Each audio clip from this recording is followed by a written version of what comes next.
Not all niches are created equal. Let me give you a couple examples of what I mean here. So, a good niche is a female real estate agent between the ages of 25 and 40. An even better example is getting more specific with it. So, let's say professional female real estate agent between the ages of 25 and 40 who sell luxury properties. So you can see here in the second example, we're really narrowing it down here. It's easier to imagine this person and their likes and dislikes. So an example of a not so great niche would be business owners between the ages of 20 and 50. It's way too broad and it doesn't really narrow down your audience that much. It's important to narrow down your audience as much as you can. So it's okay right now if you have no idea what your niche is or who your customer is. You're going to figure that all out in time. When you decide on a particular target market, you're able to communicate with them so much more effectively than if your audience was broad and undefined. It also makes it easier to come up with product ideas that you know are going to help your chosen audience. Okay, so I'm going to show you a couple different examples of two different Etsy stores, one that has a very specific niche and one that doesn't. So let's talk about the one that doesn't first here. This one's called JD Instant Templates. Not to trash other Etsy shops or anything like that, but this is all about a learning experience and it's all about improving. And honestly, you can learn just as much from shops that do it right as shops that do it wrong. So right away, I'm seeing, okay, the name doesn't really say much about real estate, customizable templates for business owners and more. The title doesn't really give me a lot of information.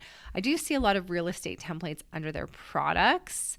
But then when I scroll down, I start seeing, pricing guides for photographers. There's a Valentine's Day banner here. So you can see their products are kind of all over the place. They really haven't honed in on a super specific niche. Their banner here right away, when I just see like instant templates, to me the word instant, it feels a bit cheap. So if I were to give this person advice, I would definitely say let's revisit the name of your shop. There's a whole section on how to name your shop later on this course, but I mentioned don't put the word templates or worksheets or anything in your actual shop name because it does kind of cheapen it a little bit. All right, let's go into the one that's niched in. So right away, just by looking at the shop banner, I'm getting a much more professional vibe. The name of the store is Real Estate Design Co. Right away, I know this is for real estate agents. If I'm a real estate agent, I'm looking at this, they're already speaking my language here. All things real estate as their tag there. And then you can just see everything is geared towards a real estate agent. So all of these categories, I'm not seeing any, Valentine's Day printables here. This is real estate agents.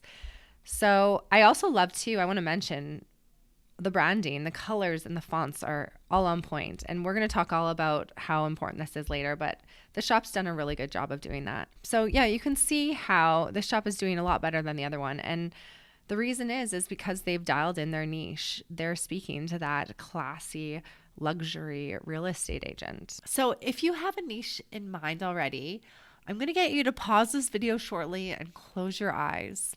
Imagine your ideal customer with as much detail as possible. What do they look like? How old are they? What are they wearing? What do they do for work or for fun? What are their struggles in life?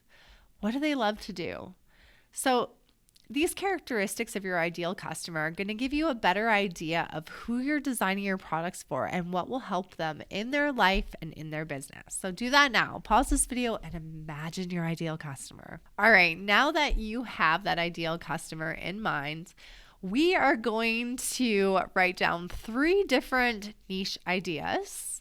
And for each one, write a really brief blurb about your ideal customer. I've linked a worksheet below that is going to help you with this exercise. So when you're choosing a niche, it's important to think about what products people in that industry are currently using.